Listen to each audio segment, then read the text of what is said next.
Guys this Neeraj and you watching क्यूट्रिक्स। स्वागत है आप सभी का आज की इस क्लास में। आप देख रहे हैं यूट्यूब चैनल क्यूट्रिक्स 2.0 और यहाँ पे होती है उत्तराखंड के एग्जाम्स की प्रिपरेशन। और स्पेशली जो है अभी उत्तराखंड डीएलएड की हम लोग तैयारी कर रहे हैं, जिसका फॉर्म अभी आया नहीं है, लेकिन अभी से हम लोगों ने तैयारी इसलिए शुरू कर दी है क्योंकि जब भी फॉर्म आएगा तब हमारे पास टाइम नहीं बचेगा। अभी से तैयारी करेंगे तो डेफिनेटली डीएलएड क्वालिफाई हो जाएगा। तो आज है डे 29 यानी 28 क्लासेस यानी 28 क्लासेस हो चुकी हैं। अगर आपने अभी तक नहीं देखी है तो उनको जाके एक बार ज़रूर चेकआउट करो। सारे के सारे प्रीवियस ईयर क्वेश्चन ही हैं, ठीक है। प्रीवियस ईयर क्वेश्चन ही मैं करवा रहा हूँ, उनको जाके देखो, चेकआउट करो, बहुत अच्छे अच्छे क्वेश्चन हैं। और जब तक आप प्रीवियस ईयर क्वेश्चन नहीं लगाओगे तो आपको दिक्कत होगी, आपके लिए आसानी रहेगी प्रीवियस ईयर क्वेश्चन लगाने के बाद एग्जाम को क्वालिफाई करना। इस सीरीज़ के साथ हमारी कोशिश यही है कि हम मैथ्स में 50/50 स्कोर करें। नोटिफिकेशन आने के बाद यानी डीएलएड का जो नोटिफिकेशन है 2024 के लिए, वो आने के बाद आपके जो अलग और क्लासेस है, टीचिंग एप्टीट्यूड हो गया, रीजनिंग हो गया और जीएस हो गया, इन सब की क्लासेस रेगुलर लाइव चलेंगी क्यूट्रिक्स 2.0 यूट्यूब चैनल पर। इस बार हम लोगों ने डिसाइड किया कि बिल्कुल फ्री ऑफ कॉस्ट आपकी डीएलएड की पढ़ाई होगी, कोई भी कोर्स लॉन्च नहीं होगा, ठीक है। तो चलिए शुरू करते हैं आज के पहले क्वेश्चन के साथ। तो जो पहला क्वेश्चन है वो है, दो संख्याएं 3:5 के अनुपात में हैं। यदि दोनों संख्याओं में 8 जोड़ा जाए तो उनका अनुपात 2:3 हो जाता है। उक्त संख्याएं क्या होंगी? अगर कोई स्टूडेंट है जिसको ये क्वेश्चन करने में इंटरेस्टेड है, आता है, तो वीडियो को पॉज करिए और फिर इस क्वेश्चन को सॉल्व करिए और फिर आंसर को मैच करिए। तो दो संख्याएं हैं 3 और 5, है ना, 3:5। तो यानी पहली संख्या क्या होगी? जो पहली संख्या होगी वो होगी 3x और जो दूसरी संख्या होगी वो 5x होगी। दोनों में 8 जोड़ दिया जाता है तो इसको मतलब इसको हम ऐसे लिखेंगे 3x/5x, ऐसे लिखेंगे, ठीक है, रिफ्रैक्शन फॉर्म में लिखेंगे। तो आपको पता है कि 3:5 को हम फ्रैक्शन फॉर्म में 3/5 भी लिख सकते हैं, ठीक है। तो दोनों में 8 जोड़ दो यानी +8 यहाँ हो गया और +8 यहाँ हो गया, ठीक है। इज इक्वल टू, तो उनका अनुपात 2:3 हो जाता है, यानी 2/3 हो जाता है। अब आपको क्या करना है, आपको सिंपली यहाँ पे क्रॉस मल्टीप्लाई करना है, ठीक है, क्रॉस मल्टीप्लाई करना है। तो हो जाएगा 3×3 = 9x plus 3×8 = 24 is equal to 5×2 = 10x plus 8×2 = 16। अब एक काम करिए, आप जो 10x इसको इधर लेके जाइए, 24 को इधर लेके आइए, यानी हो जाएगा 9x minus 10x is equal to 16 - 24। तो ये हो जाएगा 9x - 10x इज माइनस का x इज इक्वल टू 16 में से आप जब 24 को माइनस करोगे तो आ जाएगा -8, यानी x की वैल्यू हो गई आपकी 8। तो आपको संख्याएं निकालनी है, तो संख्याएं जो है हमारी 3x थी एक और दूसरी आपकी 5x थी, यानी 3 × 8 = 24 और 8×5 = 40, यानी ऑप्शन नंबर डी हमारा आंसर होगा 24 और 40, ठीक है। उम्मीद करता हूँ समझ में आया होगा, ठीक है, कोई इशू नहीं है। अब अगर आपको रेशियो प्रोपोर्शन का क्वेश्चन है, अगर रेशियो प्रोपोर्शन डीप में पढ़ना है तो डिस्क्रिप्शन में रेशियो प्रोपोर्शन का लिंक दिया हुआ है, वहाँ जाके एक बार ज़रूर पढ़ लेना, ठीक है। चलो बढ़ते हैं अगले क्वेश्चन की तरफ। तो जो अगला प्रश्न है हमारा बॉड मास का है, ठीक। अब ये है आपका 1+1/2, 1-1/2, 1+1/3, 1-1/3, 1+1/4, 1-1/4। हालांकि इस क्वेश्चन को करने के और भी तरीके हैं, मैं दोनों ही तरीके आपको बताऊंगा। तो अगर किसी को फॉर्मूला याद नहीं रहता है तो आप डायरेक्टली भी इसको सॉल्व कर सकते हो। कैसे सॉल्व करना है देखो, दोनों तरीके मैं बता रहा हूँ। पहला तरीका डायरेक्टली सॉल्व कर लो। जैसे 1+1/2 को कैसे सॉल्व करते हैं, 2 × 1 = 2 और 1 3/2, उसी तरह 1-1/2 कैसे सॉल्व करते हैं, 2 × 1 = 2, 2 - 1 1/2, यानी 1/2 ऐसे सॉल्व किया जाता है, ठीक है। तो इसी तरीके से क्वेश्चन को सॉल्व करेंगे, देखिए ध्यान से। 1+1/2 यानी 2 × 1 = 2 और 1 3/2 इंटू 1 - 1/2, 2 × 1 = 2, 2 में से 1 गया 1 यानी 1/2 इंटू 3 × 1 = 3 और 1 4/3 इंटू 3 × 1 = 3 - 2 इज 2/, इंटू 4 × 1 = 4 और 1 5/4 इंटू 4 1 = 4 - 1, 4 - 1 इज 3/4, ठीक है। अब इसको काटना पीटना जो करना है वो कर दो। कैसे करोगे देखो ध्यान से, ये आपका 2 से 2 कैंसिल हो गया, 3 से 3 कैंसिल हो गया, 1 की कोई यहाँ पे ज़रूरत है नहीं, 4 से 4 कैंसिल हो गया, 3 से 3 कैंसिल हो गया, ऊपर बचा आपका 5 और नीचे बचा 4 दूनी 8, यानी ऑप्शन नंबर सी आपका आंसर होगा। एक तरीका तो आप ये कर सकते हो, एक तरीका आप ये कर सकते हो, देखो यहाँ पे पेयर बना हुआ है, ये आपका a+b a-b, फिर a+b फिर a-b और फिर a+b a-b। एक फॉर्मूला होता है a+b इंटू, अगर a - b हो तो इसको हम लिखते हैं a² - b²। जैसे अगर आप पहले वाले में देखोगे तो यहाँ पे 1+1/2 और 1-1/2, यानी यहाँ पे ए की जो वैल्यू है वो 1 है और जो बी की वैल्यू है 1/2 है। ठीक है, तो अब ये आपके लिए कॉम्प्लिकेट हो जाएगा। हालांकि ये मैंने इसलिए बता दिया कि कई बार ये इजी भी पड़ सकता है। देखो, क्वेश्चन का कोई शॉर्टकट नहीं होता, बस अप्रोच होती है। किस किस अप्रोच से क्वेश्चन जल्दी हो जा रहा है उस अप्रोच को करिए, सिंपल सी बात है। ठीक है, जिस अप्रोच से क्वेश्चन जल्दी हो रहा है उस अप्रोच को करिए। तो सिंपल हो गया 1+1/2 और 1-1/2। अगर आप ये फॉर्मूला लगाओगे तो फिर आपको माइनस माइनस करना पड़ेगा, बहुत झमेला है, उतना करने की आवश्यकता यहाँ पे नहीं है। जैसे मैंने ऐसे बताया, सिंपली ऐसे क्वेश्चन को हमने कर दिया। तो जैसे कि मैंने बोला, there can be lot of methods to solve any maths question, but हमें अप्रोच वो उस समय अपनानी होती है जो हमें इजीली आंसर बता दे। ठीक है, और वो अप्रोच हमारे दिमाग में कैसे आएगी, जब हम बार बार चीज़ों को प्रैक्टिस करेंगे। ठीक हो गया।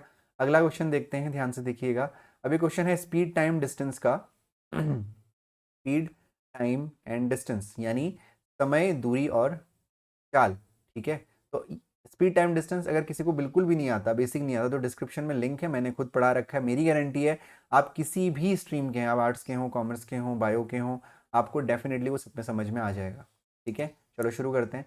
एक आदमी 9 किलोमीटर प्रति घंटा की चाल से दौड़ता है और प्रत्येक 1 किलोमीटर के बाद वो 9 मिनट आराम करता है। वह 27 किलोमीटर की दूरी तय करने में उसको कितना समय लगेगा? तो सबसे पहले हमें क्या क्या चीज़ें दी गई हैं? हमें सबसे पहले उस व्यक्ति की स्पीड दी गई है, यानी उस गति दी गई है, वो है आपकी 9 किलोमीटर प्रति घंटा। ठीक है, प्रत्येक 1 किलोमीटर के बाद वो 9 मिनट का आराम करता है।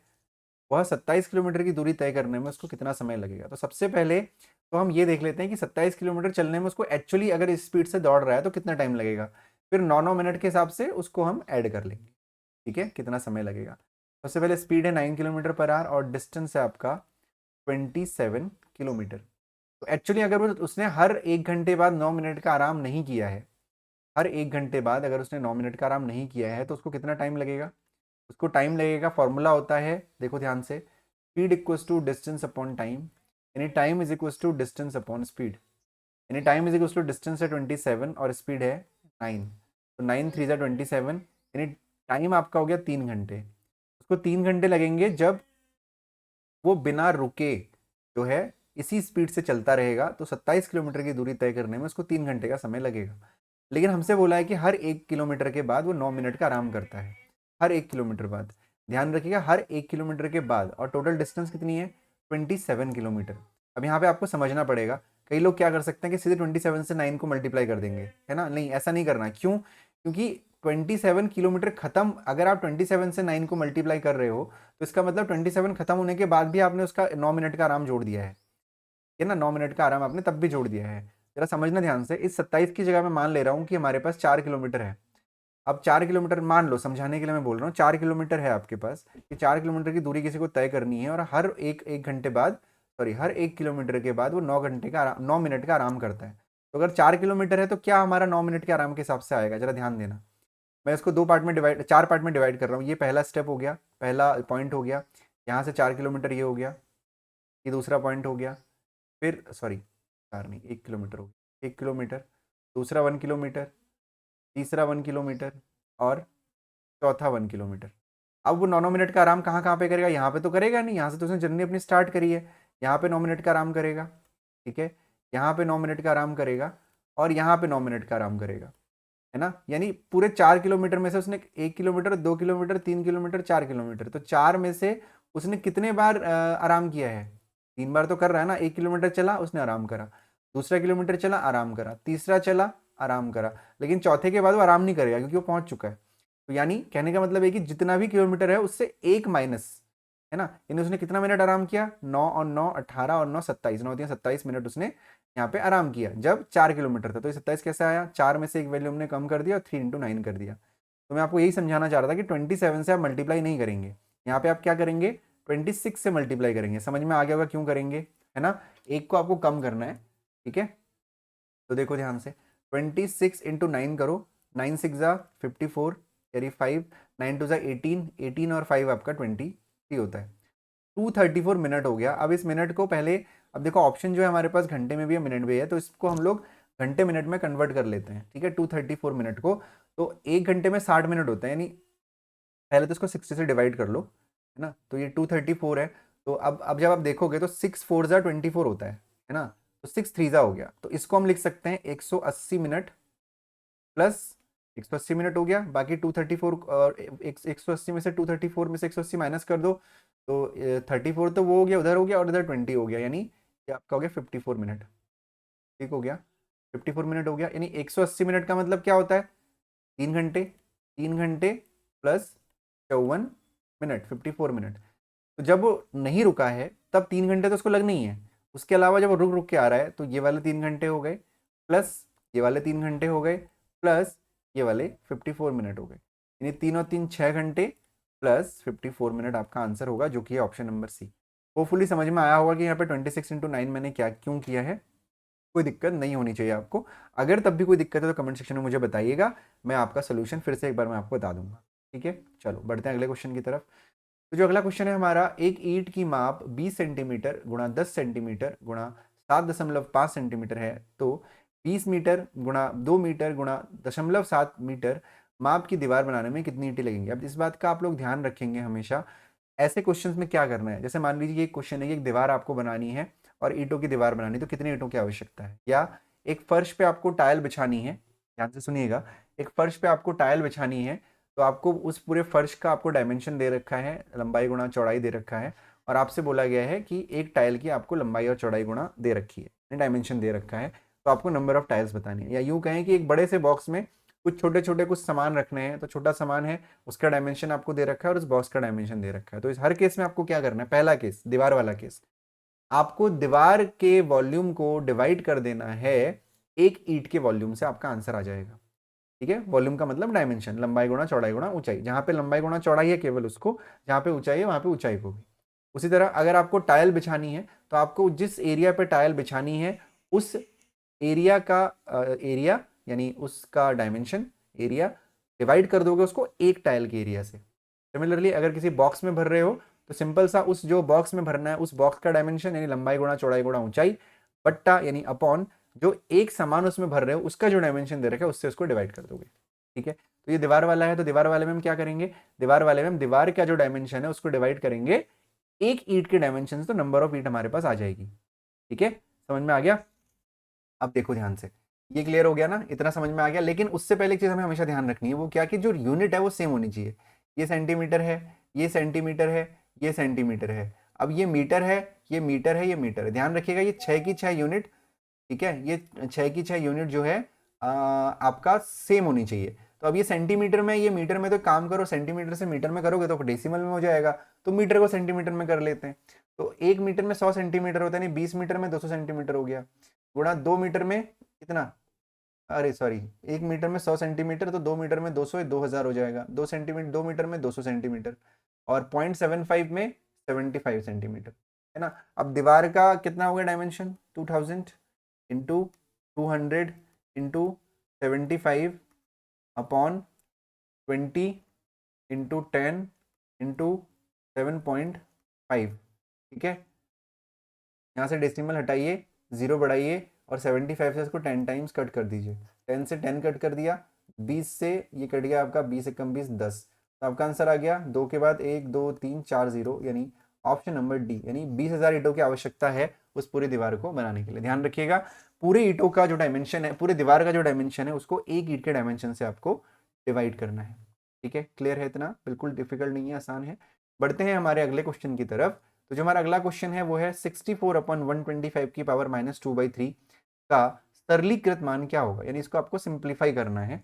तो सिंप्लीफाई कैसे करते हैं, ध्यान दीजिएगा इधर, बहुत आसान क्वेश्चन है। जब भी आपका कोई पावर माइनस में हो और फ्रैक्शन में हो, जैसे कि यहाँ पे क्वेश्चन है 64/125 की पावर -2/3, तो इस केस में आपको क्या करना है, इस केस में 64/125 है और ये माइनस में है, तो सबसे पहले इसको आप पॉजिटिव में चेंज कर लो। उसके लिए क्या करते हैं, अगर इसको -2/3 से +2/3 बनाना है तो इसको रिवर्स कर देंगे, यानी हो जाएगा 125/64 की पावर 2/3।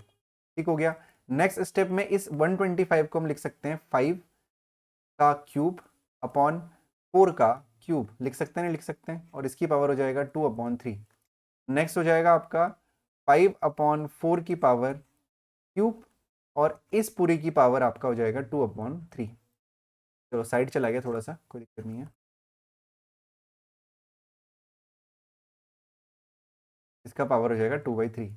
नाउ 5/4 की पावर इसमें मल्टीप्लाई हो जाती है, यानी 3 इंटू 2/3, 3 से 3 कैंसिल हो गया, तो ये आपका बचेगा 5/4 का स्क्वायर, यानी 5×5=25 16, 25/16 आपका आंसर होगा, जो है आपका ऑप्शन नंबर बी। ठीक है, आज हमने 2 4 5 क्वेश्चन करे हैं। उम्मीद करता हूँ कि क्वेश्चन आपको अच्छे लगे होंगे। बहुत सारे क्वेश्चंस मैं करवा चुका हूँ, सब प्रीवियस ईयर के क्वेश्चंस हैं। बहुत ही जल्दी प्रीवियस ईयर के हमारे पास हमें 3 पेपर अवेलेबल थे। 2023 वाला जो इस साल हुआ है, 2022 वाला जो इससे पहले साल हुआ है, 2014 का एक पेपर था। और आपके पास कोई पेपर्स हैं तो उनको भी आप मुझे भेजना। आप व्हाट्सएप पे, आप गूगल ड्राइव पे लिंक बना के भेज सकते हो और उसमें भेजना। व्हाट्सएप कर सकते हो या टेलीग्राम कर सकते हो या कमेंट सेक्शन में अपना जो है उसको लिंक भी कर सकते हो, तो मैं वो सारे क्वेश्चंस भी करा दूंगा। ठीक है, बाकी हम प्रीवियस ईयर और भी अरेंज कर रहे हैं और अभी से तैयारी इसलिए शुरू करिए जिससे कि इस बार हमारा सिलेक्शन 100% हो जाए। ठीक है, तो चलिए आज के लिए इतना ही। मिलेंगे डे 30 में, यानी कल, फिर आपसे कुछ और इंटरेस्टिंग और अच्छे प्रीवियस ईयर क्वेश्चंस के साथ। तब तक अपना ध्यान रखिए, पढ़ाई करते रहिए और इस बार डीएलएड के लिए अपने आप को तैयार करिए। Thank you so much.